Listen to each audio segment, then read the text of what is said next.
Seguimos en la tercera unidad de Eclesiología, ahora con el punto B, la Iglesia en los escritos de San Lucas.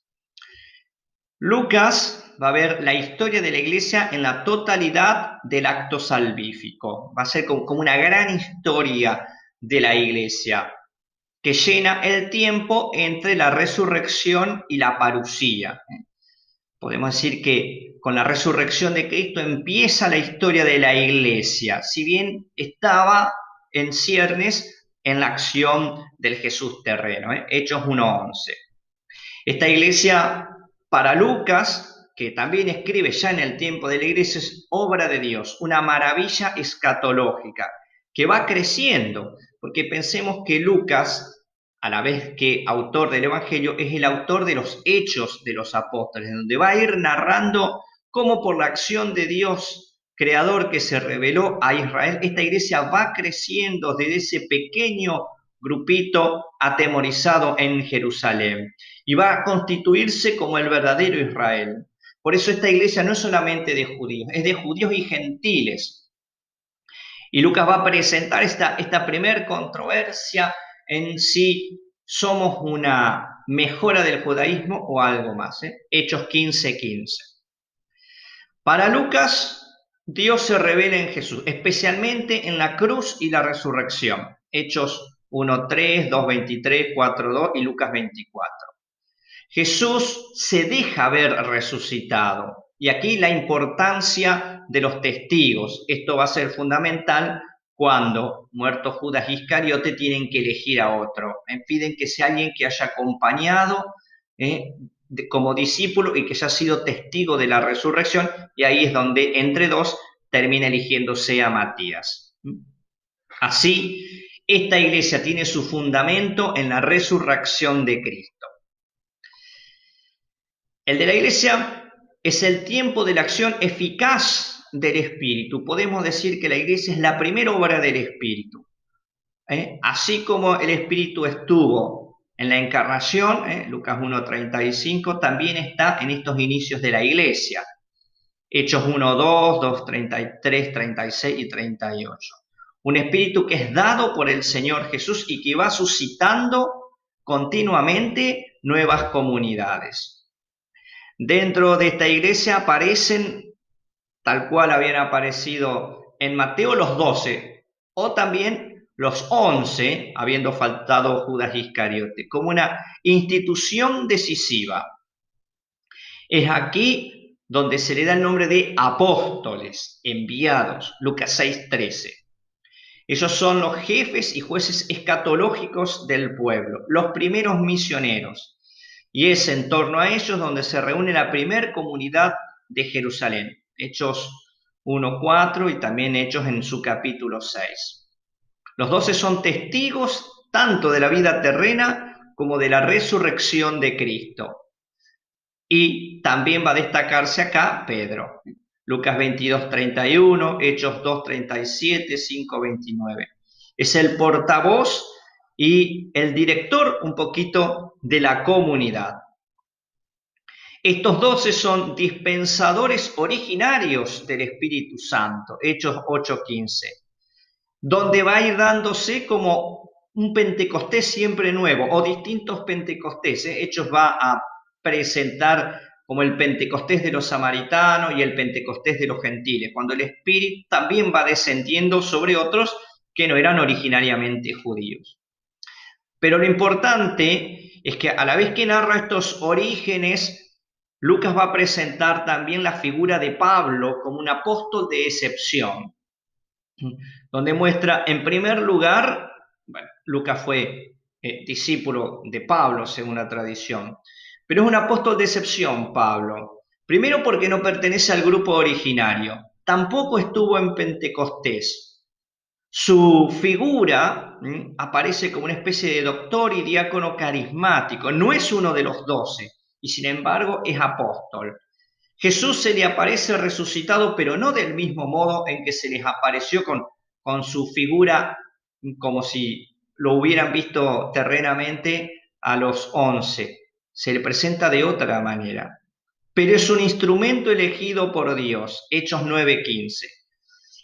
Quien se le presenta es Jesús ya resucitado, con una voz y una luz fulgurante.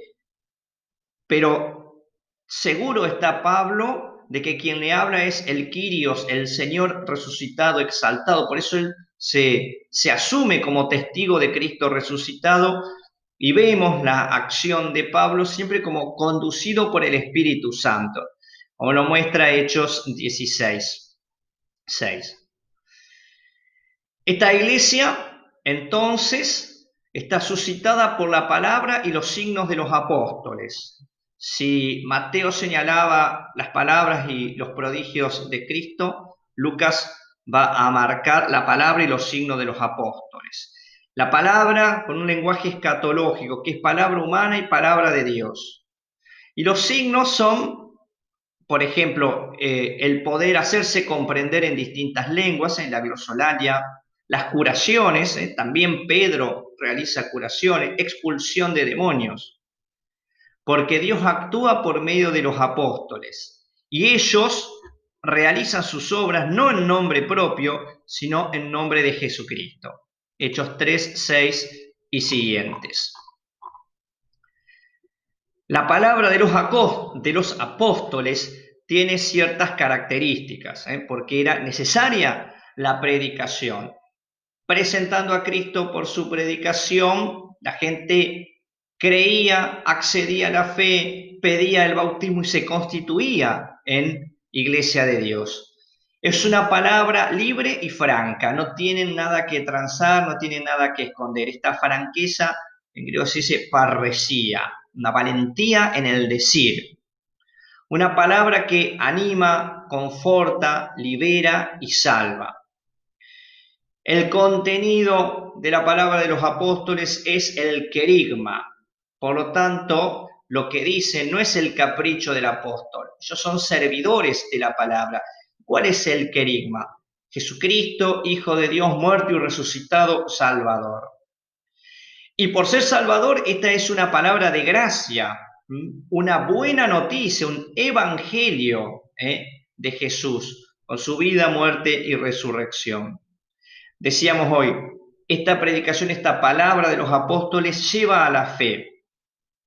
Ahora, esta implica un volverse hacia Dios y por lo tanto un cambio, una conversión, un volverse de la confusión, del error, de las malas obras, darse vuelta y caminar hacia Dios. Por lo tanto, una metanoia, que es conversión. Asumiendo esta palabra en la fe es que las personas se hacen cristianos y por lo tanto santos. Acá la santidad no tiene una implicancia moral de ausencia de errores o de pecados, sino la palabra santos designa a los bautizados, a los que se han convertido en hijos de Dios, un pueblo adquirido. Por lo tanto, una eclesia, una asamblea de Dios. La palabra eclesía, utilizada aquí por Lucas, va a significar la iglesia, pero también la iglesia local de una ciudad en particular o también la iglesia de una región. Recapitulando un poquito, los rasgos de esta iglesia presente en cada comunidad, en cada iglesia local, son los siguientes. Por un lado, la iglesia es una obra milagrosa de Dios, que está en la historia de la salvación y está para la salvación de las personas. Ella tiene su origen en la aparición del resucitado y es edificada por el Espíritu Santo. Tienen un papel fundamental los 12 y también San Pablo. Esta iglesia actúa por medio de la palabra y de signos. En principio se reunían en el templo, Hechos 2:4, 2:46 y siguientes. Y luego también en las casas, a medida que esta iglesia se iba expandiendo, Hechos 5:42. Por lo tanto, va creando su espacio propio para el culto, aunque todavía no tuviera edificios.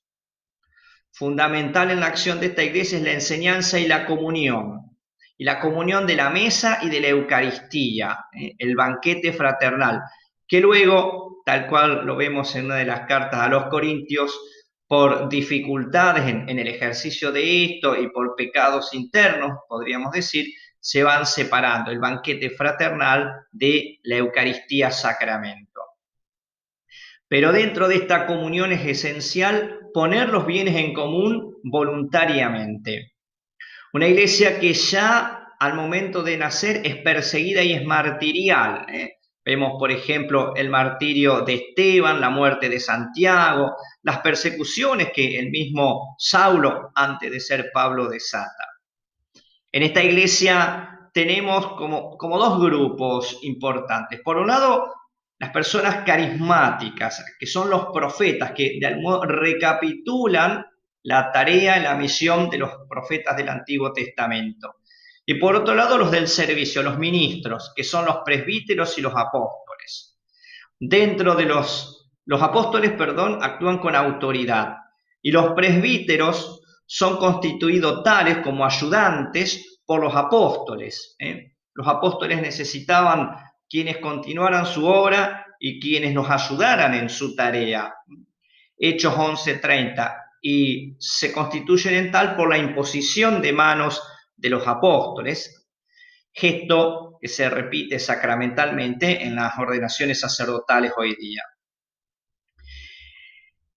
Los apóstoles son como inspectores, Hechos 28, están en la sucesión apostólica, tienen poder de decisión en materia de doctrina y gobierno. De algún modo, de aquí, de esta conjunción un tanto confusa en principio, van a salir los episcopoi, los episcopos, Hechos 20-28, que con el tiempo darán lugar a el orden de los obispos. Y tienen como tarea en la vigilancia contra las herejías, es decir, contra aquellas doctrinas que podrían desviar de la fe. Esta es, pues, entonces, la iglesia que presenta San Lucas.